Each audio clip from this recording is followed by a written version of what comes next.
तो एपिसोड की स्टार्टिंग वहीं से होती है जहाँ से ख़त्म हुआ था। तो पिछले एपिसोड में हमने देखा था कि जो गोंग हमारे मेन कैरेक्टर से कह रहा था कि अगर तुम जाना चाहते हो तो तुम सेक को छोड़कर जा सकते हो, मैं तुम्हें नहीं रोकूंगा। वैसे भी तुम जैसे बेकार और नल्ले डिसाइबल की सेक्ट को कोई ज़रूरत नहीं है। और सभी डिसाइबल के साथ से कहता है कि तो चलो सभी तैयार हो जाओ लड़ने के लिए, और अपने हाथों में अपना स्वॉर्ड निकाल लेता है और कहता है चलो मेरे पीछे, और सब को लेकर फाइट के लिए निकल जाता है। तभी वांग ही कहती है हमारे मेन कैरेक्टर से, जी ब्रदर, आप क्यों सेक्स से भाग जाना चाहते हो? क्या आप इन्हें नहीं हरा सकते? जो सुनकर मेन कैरेक्टर कहता है कि इस सेक्ट में बड़े ही स्ट्रॉन्ग डिसाइबल है, और अगर मैं इनसे फाइट कर लूँ तो भी जीतने के सिर्फ 5% है। जो सुनकर वांग ही कहती है तो ऐसे में हम क्या करें? क्या हमारा सेक्ट आज पूरा डिस्ट्रॉय हो जाएगा? मेन कैरेक्टर पता नहीं। और इसी के साथ हमें वानू सेक्ट के डिसाइबल्स को दिखाया जाता है, जहाँ 2 डिसाइबल्स आपस में बात कर रहे थे, जिनमें से एक का नाम लिन यान और दूसरे का नाम वांग होता है। तो लिन यान कहता है कि इस बार सेक्ट मास्टर ने जो टास्क दिया है उससे कुछ लोगों को बहुत ही परेशानी होने वाला है। तो वांग कहता है, होली सन, आपको क्या लगता है कि हमारे सेंटेंस के लिए ये करना चाहिए? होली सन, सेटअप। इस वक्त हमें तैयारी करनी चाहिए, बाकी बकवास बाद में कर लेना। और हमें सेक्ट मास्टर को दिखाया जाता है, जो कि दूर माउंटेन में खड़े होकर ये सब देख रहे थे। तभी किनवान सेक्ट के सेक्ट मास्टर कहते हैं कि आपके सेक्ट ने चीफ डिसाइबल के टेस्ट के लिए तो एक जंग ही छेड़ दी।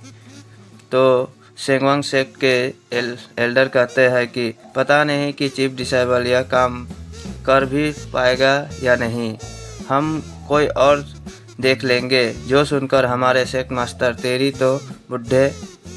तभी सेंगाओ सेक्ट के सेक्ट मास्टर कहती है कि ऐसा लगता है कि यह मुझे सेटिस्फाइड नहीं कर पा रहा है। तो हमारे किनवान सेक्ट के सेक्ट मास्टर कहते हैं कि जल्दी ही इसका फैसला हो जाएगा, आप देखते रहे। और सीन शिफ्ट होता है किनवान सेक्ट में, जहां जुओंग वानू सेक्ट से कहता है कि क्या तुम यहाँ पे फाइट करने आए हो? तो बताओ हमें जल्दी से। तो वानू सेक्ट के होली सन कहता है कि किनवान सेक्ट के डिसाइबल, तुम अपने आप को सरेंडर कर दो और अपने आप को हमारे सेक्ट में ज्वाइन कर लो, तो हम तुम्हें जीने देंगे। जो सुनकर जुआंग कहता है कि ना, बिल्कुल ना, ऐसा कभी नहीं होगा, हम कभी नहीं झुकेंगे। तो होली सन कहता है तो तुम मुझे ब्लेम मत करना, और इस सभी के मौत के लिए। और अपने सेक्ट के डिसाइबल को कहता है जाओ और सभी को पकड़ लो।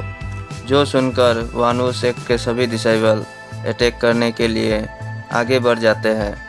जो देखकर जुआंग कहता है कि किनवान सेक्ट के डिसाइबल से, चलो तैयार हो जाओ अपने सेक्ट को प्रोटेक्ट करने को। तभी वानू सेक्ट के एक डिसाइबल जुआंग पर अटैक कर देता है, लेकिन जुआंग उस बंदे को एक जोरदार किक मार देता है, जिससे उस बंदे का तो हालत ही ख़राब हो जाता है। और तभी वह कहता है, दोस्तों चलो अपने सेक्ट के लिए आज हम अपना पूरा दम लगा देंगे। जो देखकर होली सन वांग से कहता है, क्या तुम अब ट्राई करना चाहोगे? जो सुनकर वांग, नेकी और पूछ अभी जाता हूँ, और कहता है चिल्लाते हुए, इटाची हैंड। और यह कहते ही आसमान में क्रैक पड़ जाता है, और उस क्रैक से एक भाला अपीयर होता है, जिसे लेकर वांग जुओगोंग पर अटैक कर देता है। जो देखकर जुओगोंग भी अपना अटैक कर देता है वांग के अटैक को रोकने के लिए, और दोनों का अटैक एक दूसरे से टकराता जाता है। लेकिन वांग के अटैक से जुआंग पीछे खिसक जाता है और इंजर्ड भी हो जाता है। जो देखकर जुओगोंग, मुझे लगा नहीं था कि इस अटैक में इतना पावरफुल होगा। तभी वांग अपना भाला जुओगोंग के गले पर रख देता है और कहता है, बताओ अब क्या करना है, और अपने पीछे एक विशाल डीमन को तैयार कर लेता है। जो देखकर जुओगोंग का तो हालत ही ख़राब हो जाता है और वो चारों तरफ देखने लगता है, और वह देखता है कि वानू सेक्ट के डिसाइबल ने किनवान सेक्ट के सभी डिसाइबल्स को पकड़ लिया है। जो देखकर वह मन ही मन सोचता है कि हमारे सेक्ट के टेक्निक इतना भी कमज़ोर नहीं है। पर तभी वांग अपने पैर को जुओगोंग के सिर पर रख देता है और कहता है कि नीचे झुको किनवान सेक्ट के डिसाइबल, बहुत ही बेकार है। पता नहीं कि ये सेक्ट में कोई ऐसा भी होगा जो हमारे सामने टिक पाएगा। ये सेक्ट तो बिल्कुल कमज़ोर है, इनमें तो बिल्कुल ताकत ही नहीं है। सुनो ध्यान से किनवान सेक्ट के डिसाइबल, अपने आप को सरेंडर कर दो, नहीं तो और हंसने लगता है, सालो तुम सब की कब्र यहीं खोद दूंगा। जो सुनकर किनवान सेक्ट के डिसाइबल जुओगोंग की ओर देखने लगता है और कहता है, सीनियर ब्रदर हेल्प मी। जो सुनकर जुओगोंग, सालो मेरे खुद की लगी पड़ी है, मैं कैसे बचाऊं? और वांग से कहता है कि मैं सरेंडर करता हूं। और इसी के साथ आज का एपिसोड को यहीं एंड करते हैं। तो देखते हैं आगे क्या होता है, क्या हमारा मेन कैरेक्टर मास्टर के टेस्ट में पास हो जाएगा या नहीं, जो हमें आगे पता चलेगा। तो मिलते हैं नेक्स्ट वीडियो में। Good bye.